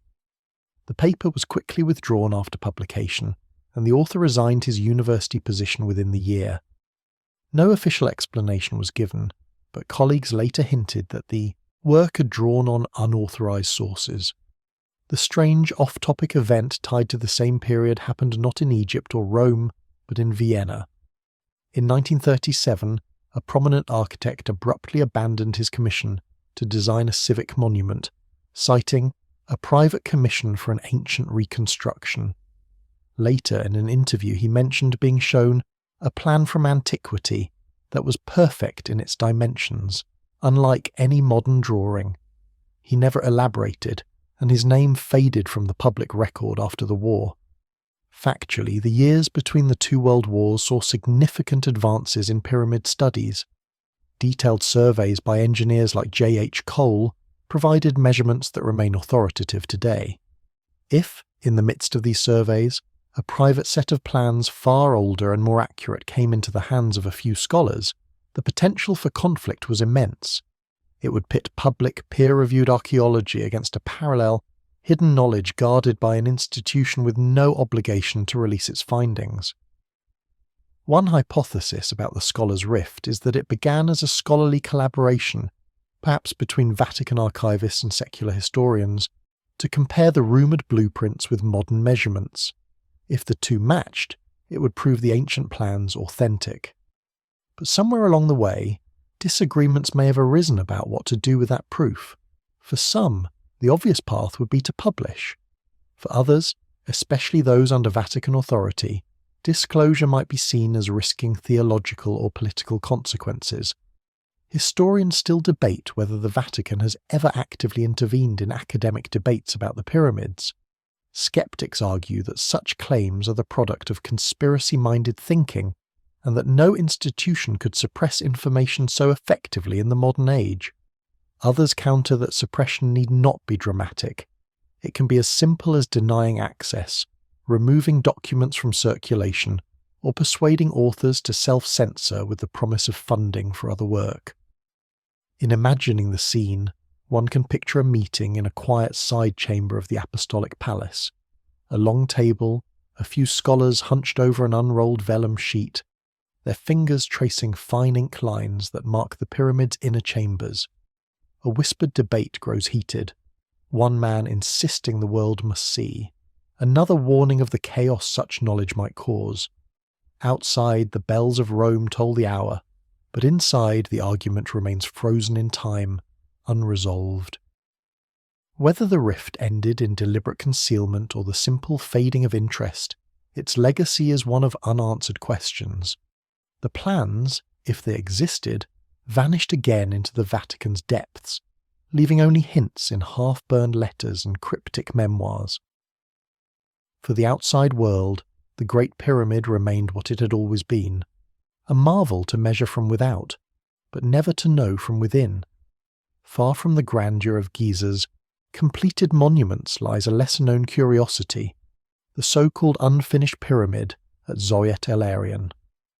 Rising only a few courses from the desert floor, this ancient project seems to have been abandoned in its earlier stages, leaving behind little more than a square pit and a network of subterranean corridors. Archaeologists have puzzled over it for decades, debating whether it was a failed royal tomb, a military installation, or an experimental construction site. The Vatican connection to this unassuming ruin emerges in scattered cryptic references from the mid-20th century. Some accounts claim that during the 1950s, a team of European researchers, working with special permission from the Egyptian government, conducted a survey of the unfinished pyramid's foundation layout. Among their sponsors was a Catholic academic institution with long-standing ties to the Vatican Library. The authoritative historical anchor here is the documented 1954 Egyptian excavation at Zawyet El Aryan, led by an official team under the Department of Antiquities. This survey uncovered evidence of massive foundation blocks and a unique trench system, suggesting that the site may have been designed for something unprecedented in pyramid construction. The unusual geometry of the trench and its unfinished state provide a rare glimpse into the planning phase of such monumental works. The strange off-topic event linked to this period occurred in Rome, not Egypt. In 1956, a Vatican engineering consultant, officially tasked with assessing structural issues in historic basilicas, abruptly resigned his post and left Italy for South America. Before his departure, he confided to a colleague that he had seen a plan that matched no building on Earth, except one in the desert that was never finished. He never clarified the comment, and his trail disappeared in the rural Andes. Factually, experimental or incomplete monuments can reveal far more about building methods than completed ones. The unfinished pyramid's exposed foundations might hold clues to how the ancients intended to distribute weight, orient the structure, or channel internal passages before the first true courses were laid. If the Vatican had access to the original Great Pyramid blueprints, the comparison with an unfinished site could serve as a way to test the authenticity of those plans. Matching dimensions or design principles would strengthen the case that both projects drew from a shared architectural tradition, perhaps even the same master plan. One hypothesis suggests that the unfinished pyramid might have been an intentional test bed for construction techniques later perfected at Giza. If so, and if the Vatican's alleged blueprint showed near identical measurements or trench configurations, it would imply that such designs were standardized, recorded, and possibly transmitted over generations. The idea that monumental construction in Egypt followed a codified a manual preserved in part or whole in the Vatican's depths, would fundamentally alter the story of how these wonders were built. Historians still debate the significance of Zawyet El Aryan. Some see it as the remnant of a reign cut short, the work abandoned when its patron died unexpectedly. Others believe it was never meant to be a tomb at all, but a ceremonial platform or astronomical observatory. If the Vatican has private records linking its design to Giza's, then the function of both monuments could be reinterpreted through an entirely new lens, one that blends engineering, ritual, and cosmology into a single architectural vision.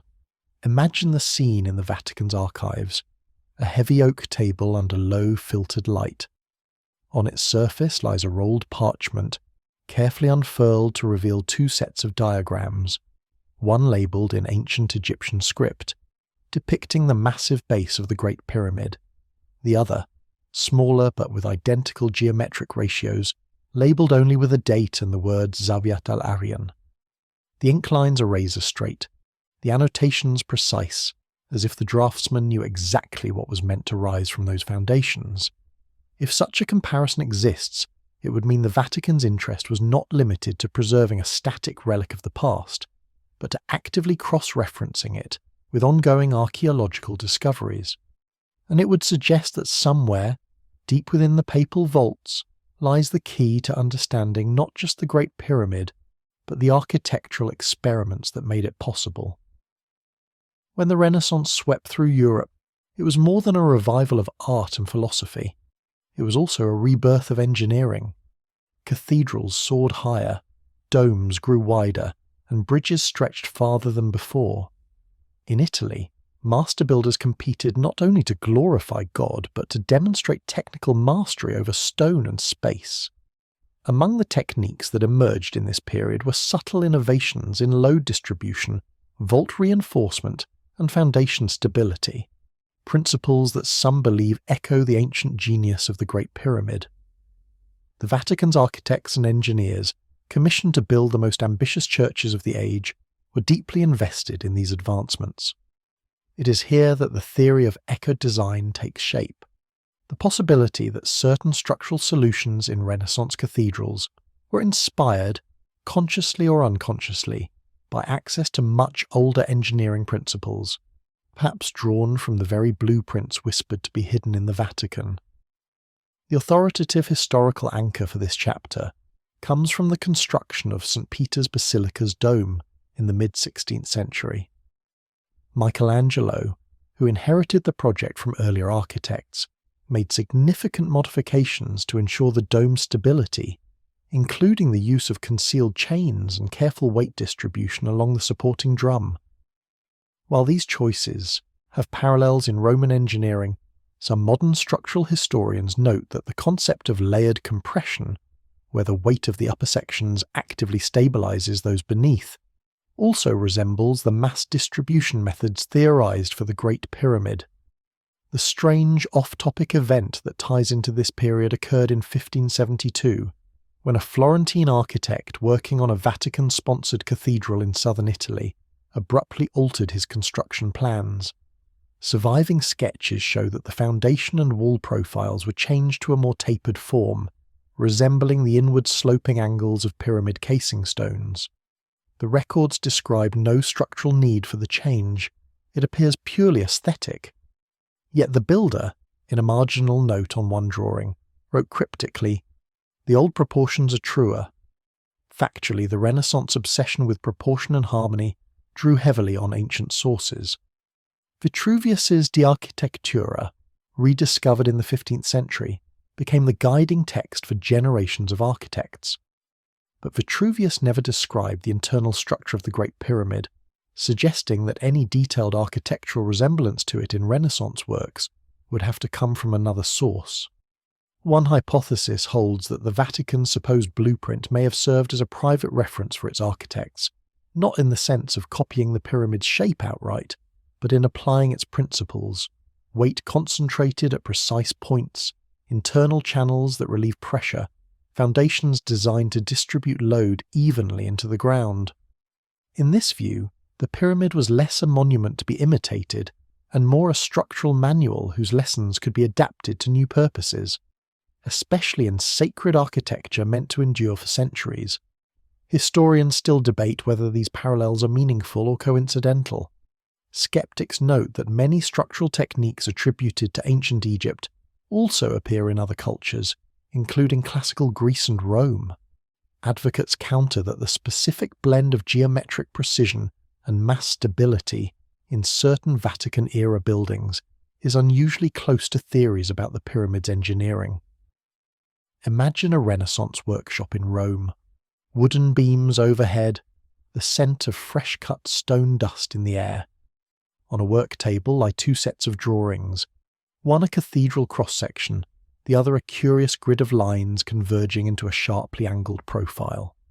The master builder runs his hand over the cathedral plan, then glances at the other, taking a ratio from one page and transferring it, almost without thought, to the vault design. The apprentice asks no questions. The master offers no explanation. The knowledge flows quietly from one era into another, carried not by public proclamation but by the silent language of geometry. If this was the Vatican's way, to integrate ancient engineering principles into the great projects of Christian architecture, then the Great Pyramid's blueprint may have influenced Europe's skyline in ways invisible to all but the most observant. And in the stone bones of the Renaissance's most enduring monuments, the echoes of Giza may still resonate. The Second World War brought chaos to every corner of Europe, and even the Vatican, neutral though it claimed to be, was not untouched by the upheaval. While the world remembers the conflict for its battles and political turmoil, within the walls of the Holy See a quieter crisis was unfolding: the relocation of priceless and sensitive materials. Among the countless manuscripts, artworks and relics moved for safekeeping during the war, whispers persist of something far more unusual: the transfer of the alleged Great Pyramid blueprints. The authoritative historical anchor for this period lies in a documented 1942 initiative known as the Vatican Relocation Measures. Fearing bombings, theft, or wartime seizure, Vatican officials arranged for a portion of the apostolic archives to be moved to undisclosed secure locations. While the official lists include high-value papal correspondence, rare incunabula, and sacred artifacts, several surviving internal memos reference technical drawings of high antiquity without naming their origin. The strange, off-topic event tied to this time took place in 1943, during the Allied occupation of southern Italy. An American military intelligence officer wrote in his personal diary about inspecting a shipment of crates at a Benedictine monastery in the mountains. Inside one crate, he noted rolled sheets with strange, blocky diagrams, not in any script I know. His unit moved on before the crate's contents could be examined, and the officer's notes were never part of any official report. Years later, in an interview, he admitted the diagrams looked like floor plans, but nothing like the cathedrals I'd seen in Europe. Factually, during wartime, cultural institutions all over Europe used remote monasteries, fortified villas, and even underground mines to store treasures. The Vatican's network of affiliated sites, many under ecclesiastical control, provided ideal locations to hide sensitive material. If the pyramid blueprints truly existed, this period would have been a logical time to move them from Rome to a more secluded, less vulnerable place. One hypothesis about this relocation suggests that the blueprints were taken to a site not under direct Vatican jurisdiction, but under the guardianship of an allied monastic order.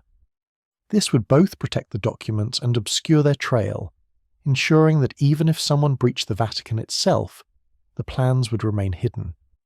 After the war, they could be quietly returned, with no public record of their temporary absence.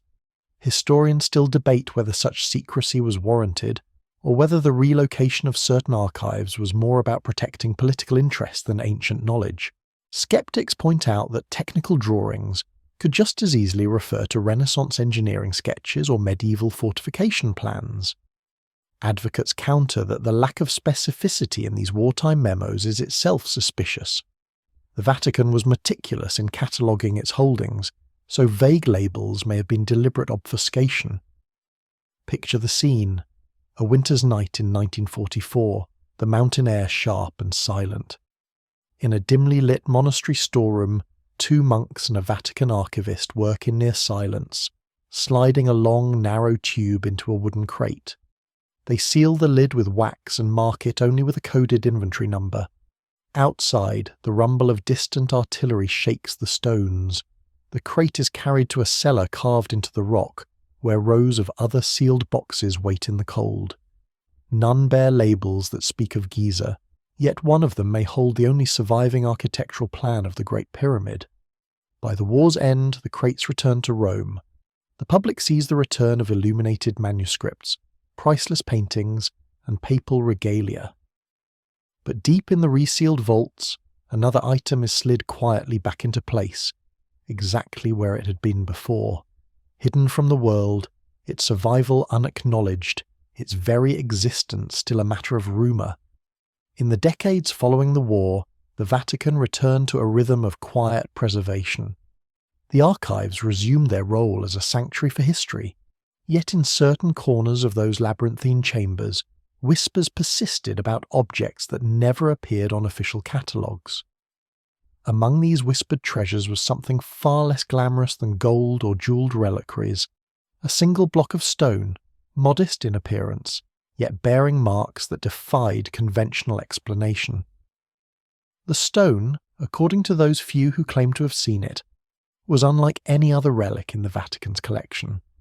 Roughly the size of a small table, it was a pale limestone flecked with fine quartz, similar to the casing stones once covering the Great Pyramid.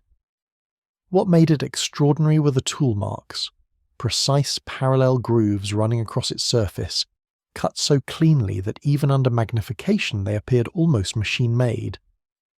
The authoritative historical anchor for this part lies in the 1960s discoveries at Giza, when archaeologists studying remnants of the original casing blocks noted that their surfaces showed evidence of technique still debated today, possibly copper saws with sand abrasives, possibly pounding stones of exceptional hardness. In a few cases, the marks appeared too uniform to have been produced by known ancient tools.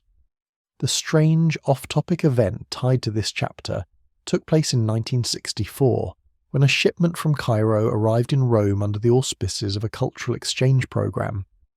Publicly, it contained religious manuscripts and artifacts for an exhibition on the history of Christianity in Egypt. Unofficially, port records indicate a separate unlisted crate was transferred directly to Vatican custody. That crate never appeared in the exhibition, and its contents remain unknown, though some later claimed it held the unusual limestone block. Factually, the Vatican has been a custodian of countless geological and archaeological specimens. While most are stored for academic study, a small number are kept in secure rooms accessible only to authorized conservators. A block-bearing tool marks inconsistent with conventional archaeology would be a prime candidate for such restricted storage, particularly if those marks mirrored features depicted in any alleged pyramid blueprint. One hypothesis proposes that the stone served as a control sample for comparing theory with physical evidence.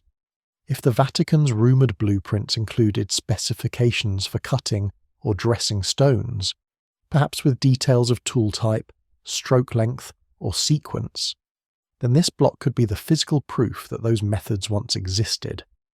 Matching microscopic analysis of the grooves with the blueprint's instructions would bridge the gap between speculation and confirmation. Historians still debate whether unusual tool marks on pyramid stones require exotic explanations. Mainstream Egyptology attributes them to patient, skillful work with the best materials available at the time, aided by centuries of accumulated knowledge. Others argue that certain marks suggest either lost techniques or levels of precision unexpected for the Fourth Dynasty. If a sample in the Vatican's possession supports the latter view, its implications could be significant, not only for Egyptology, but for our broader understanding of ancient engineering. Picture the stone in a low-lit conservation lab deep within the Apostolic Palace. It rests on a padded base, its pale surface illuminated by a narrow beam. A magnifying lens hovers over the grooves, revealing their near-perfect regularity. On a nearby desk lies a vellum sheet covered in precise diagrams and notations, the lines matching the angle and spacing of the grooves exactly. The conservator examines both, the physical block and the drawn plan, before covering the stone again with a linen shroud and locking it away. If this block truly exists in the Vatican's collection, it is more than a relic.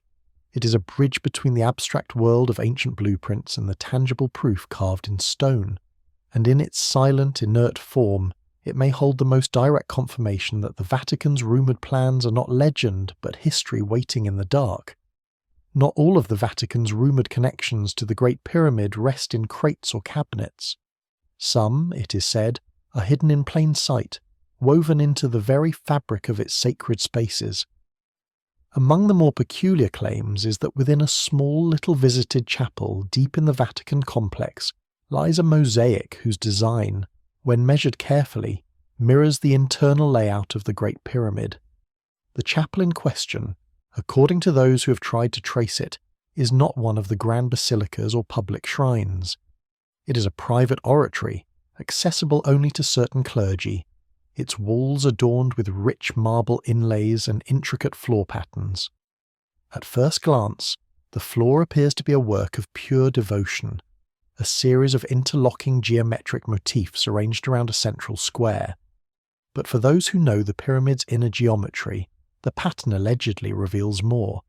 The proportions between the outer edges and the inner divisions match the ratios of the pyramid's base to its chambers, galleries, and hidden shafts.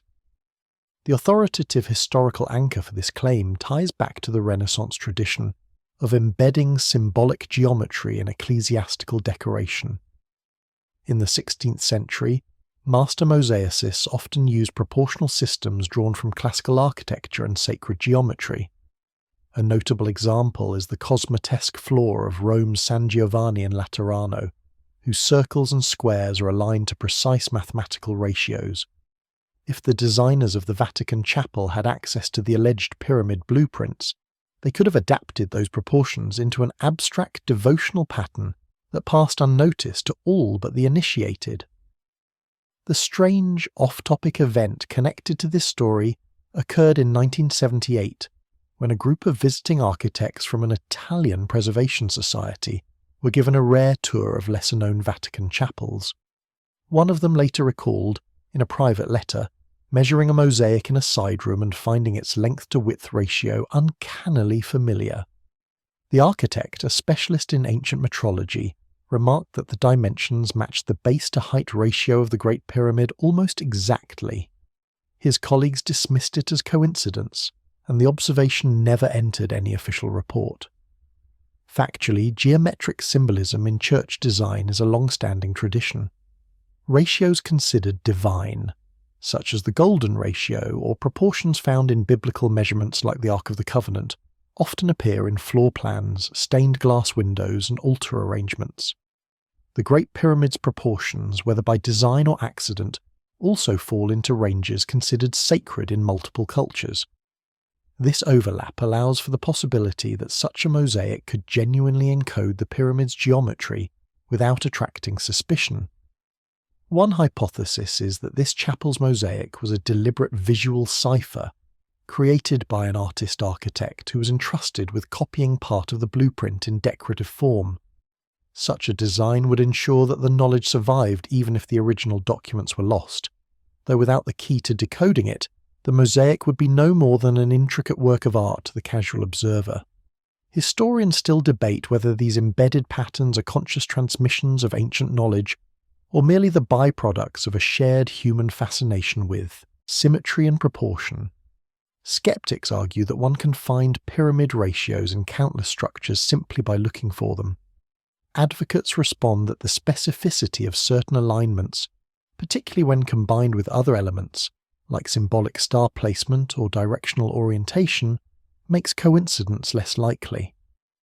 Picture the scene. The chapel is dim, lit only by a shaft of sunlight from a high, narrow window. The mosaic floor glimmers faintly, its polished stones cool underfoot. A visitor kneels in prayer, their shadow falling across a central square of white marble, inlaid with fine black lines. To them, it is merely decoration. But to someone holding the dimensions of the Great Pyramid in their mind, the layout speaks another language, one written in ratios, angles, and alignments, as precise as any architectural plan. If the mosaic truly mirrors the pyramid's design, it may be one of the most audacious hiding places imaginable. A public artifact concealed in a sacred space where it has been walked upon for centuries, silently carrying a message from the desert sands to the heart of Christendom. There are some stories that linger only in the final breaths of those who have carried them. In the archives of rumour surrounding the Vatican and the Great Pyramid blueprints, one of the most haunting comes from the deathbed of a man who had spent his life in service to the Church, an archivist whose duties placed him at the threshold of the most restricted rooms in the apostolic archives. His name, for the sake of propriety, is seldom recorded. What little is known comes from a testimony written by a younger colleague who attended to him in his final days, sometime in the late 1980s. The archivist had been frail for years, his health failing quietly, but his mind, by all accounts, remained as sharp as the day he first entered the Vatican's library as a novice assistant.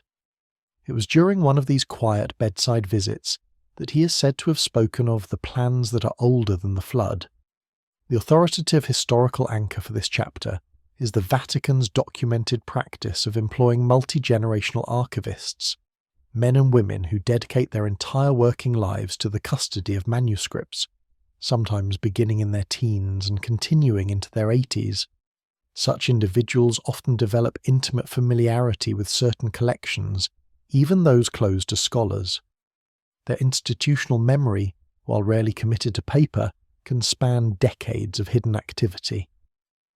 The strange, off-topic event connected to this alleged confession involves a shipment in 1973 of conservation materials, special parchment cases, humidity regulators, and protective gloves. Ordered not for medieval manuscripts but for documents of high antiquity on organic substrate. The order was placed through a specialist supplier in Switzerland, with the request that no shipping records be retained beyond customs clearance. Publicly, no Egyptian papyri were undergoing restoration at the Vatican that year. According to the younger colleague's account, the dying archivist spoke in fragmented phrases, as though struggling to balance the weight of his vow of secrecy with the urgency of his impending end. He described a roll of designs containing the true measurements of a monument in the desert, and that these were drawn by those who placed the first stone. He claimed the document was kept in a long, narrow case of dark cedar, bound in bronze bands and stored within the deep room, a term known among some Vatican staff for one of the most restricted vaults below the Apostolic Palace. Factually, cedar and bronze were both used historically to protect valuable scrolls. Cedar's natural oils resist insects, while bronze fittings deter tampering. If such a container exists, its presence in the Vatican's deepest vaults would align with established preservation practices for rare and irreplaceable materials. One hypothesis is that the archivist, knowing the blueprint's historical magnitude, wished to ensure its eventual revelation, planting just enough detail to guide a future search, but not enough to constitute a full breach of his oath. By mentioning the cedar case, the bronze bands, and the deep room, he may have left breadcrumbs that could, in theory, be followed by someone with both access and determination. Historians still debate whether such accounts should be taken at face value. Skeptics note the unreliability of memory near death, and the tendency for stories to grow in the retelling.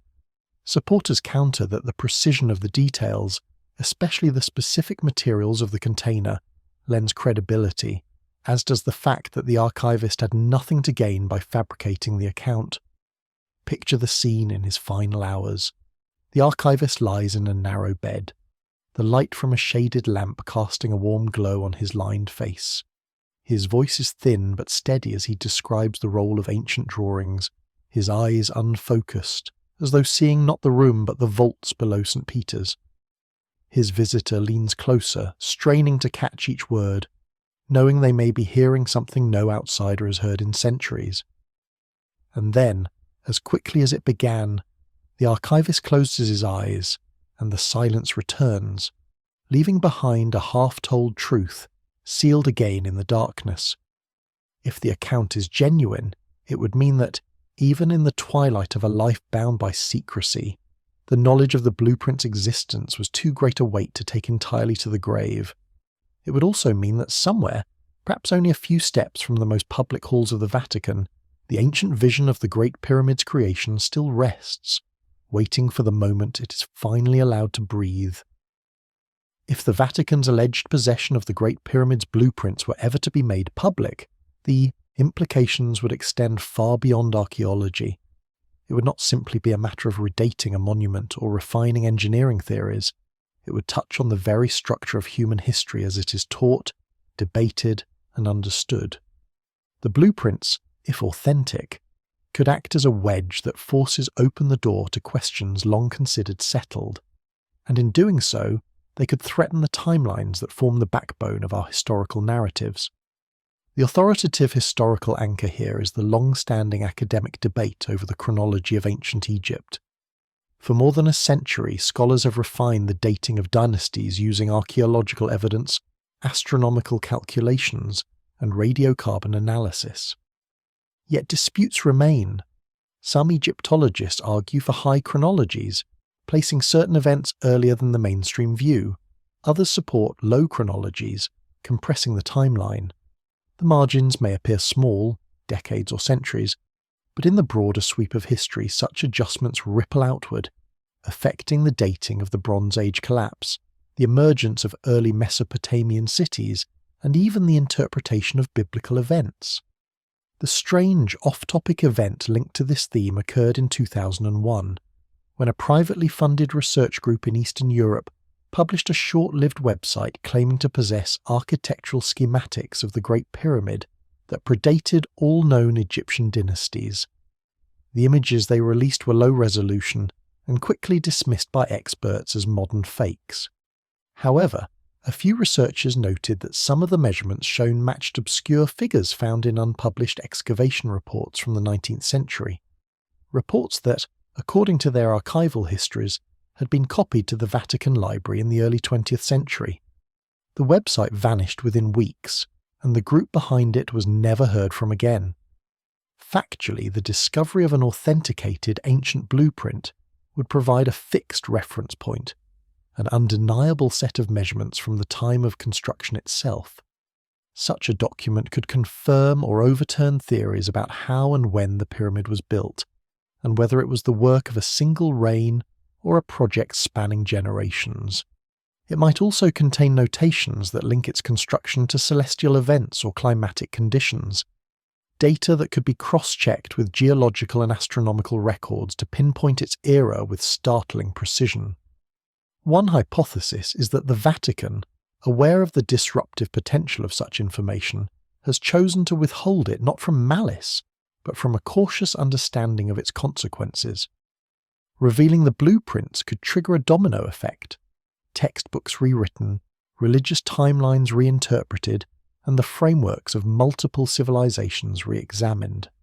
Such upheaval could destabilize not only academic fields, but also cultural identities rooted in traditional historical narratives. Historians still debate whether the release of paradigm-shifting evidence is always beneficial. Some argue that truth, however inconvenient, must be brought to light. Others contend that the human tendency to politicize or weaponize historical knowledge can lead to greater harm than good, particularly when that knowledge touches on origins, identity, and belief. Imagine for a moment the scene of such a revelation. A press conference in a grand Vatican hall, cameras flashing, scholars craning forward as a curator unrolls a cedar-bound scroll under protective glass. The lines of the Great Pyramid emerge in perfect clarity, annotated with symbols long since forgotten. The room is silent, each viewer understanding that what they are seeing is not just a diagram, but a key to a history older, perhaps, than anyone in the room had ever allowed themselves to imagine. And yet, just as vividly, one can imagine the opposite. The scroll remaining in its dark cedar case, returned to its place in the deep vault, the weight of its implications judged too great for this moment in time. The world above continues as it always has, measuring the Great Pyramid from without, never from within, its oldest secrets still folded in the hands of those who guard them. Beneath the surface of Rome, below the clamour of tourists and the tolling of bells, There are corridors where the air feels older than the stones themselves. Here, within the Vatican's most inaccessible vaults, lies the heart of the enduring mystery, the place where, if the stories are true, the original blueprints of the Great Pyramid rest.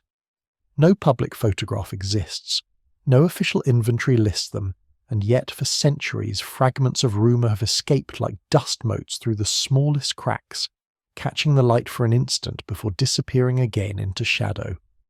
The authoritative historical anchor for this final chapter reaches back to the 17th century, when Pope Alexander VII ordered a thorough reorganisation of the Vatican's Archivum Secretum.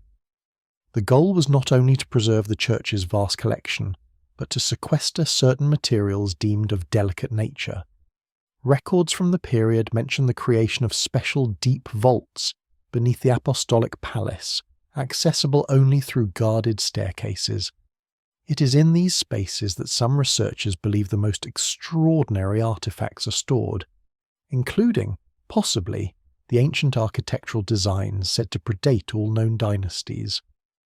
The strange off-topic event that attaches itself to this part of the legend happened in 1996.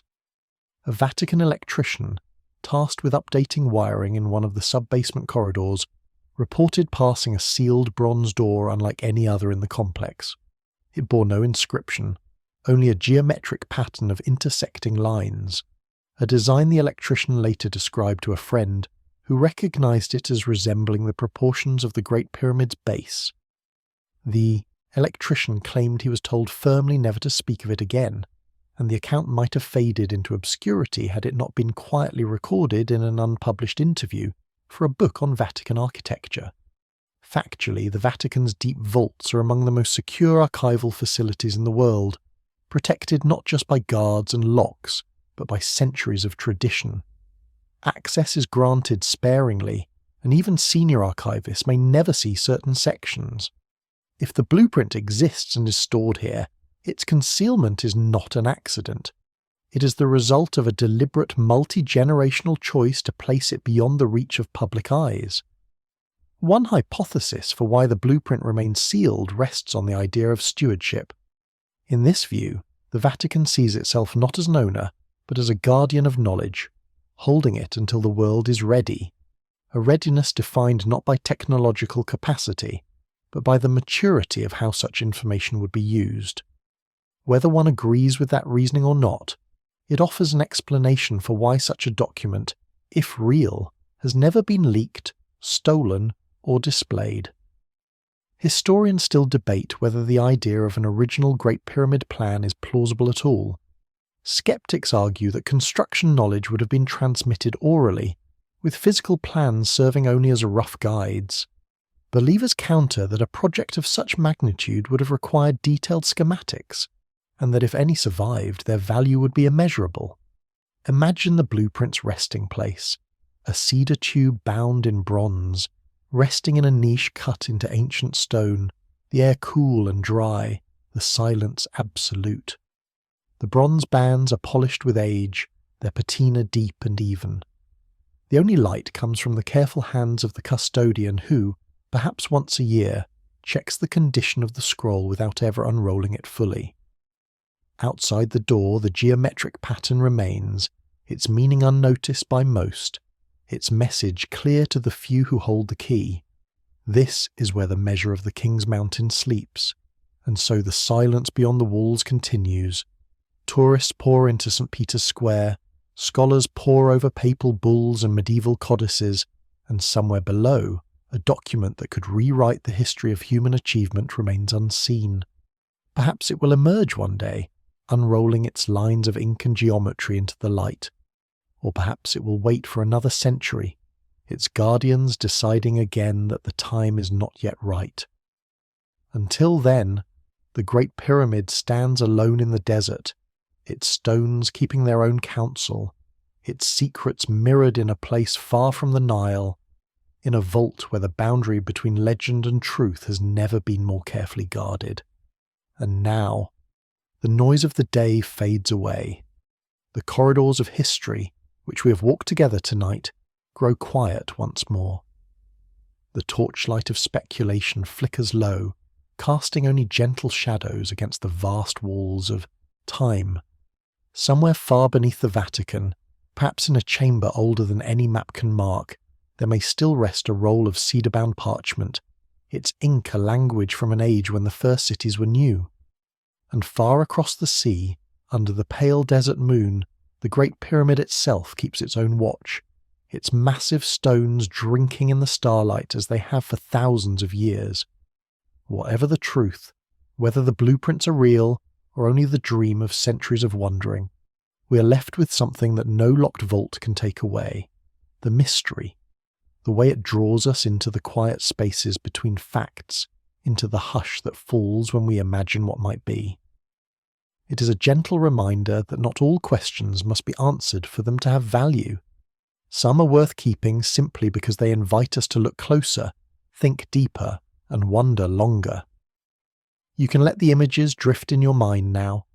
Cool stone corridors beneath Rome, a geometric pattern inlaid into a chapel floor, the shimmer of golden sand along the Nile. Let them become softer with each breath, as though they are dissolving into the fabric of a dream. There is no need to hold on to the details anymore. They can rest just as the blueprints rest in the dark and the quiet, waiting for another night to be found again. The world outside continues on, its pace quick and unrelenting. But here, for these last moments, we slow it down. The doors of the archive close gently. The desert wind calms. The stars hang still over the pyramid silhouette. You're safe in this stillness, wrapped in the soft certainty that mystery will always remain. Good night.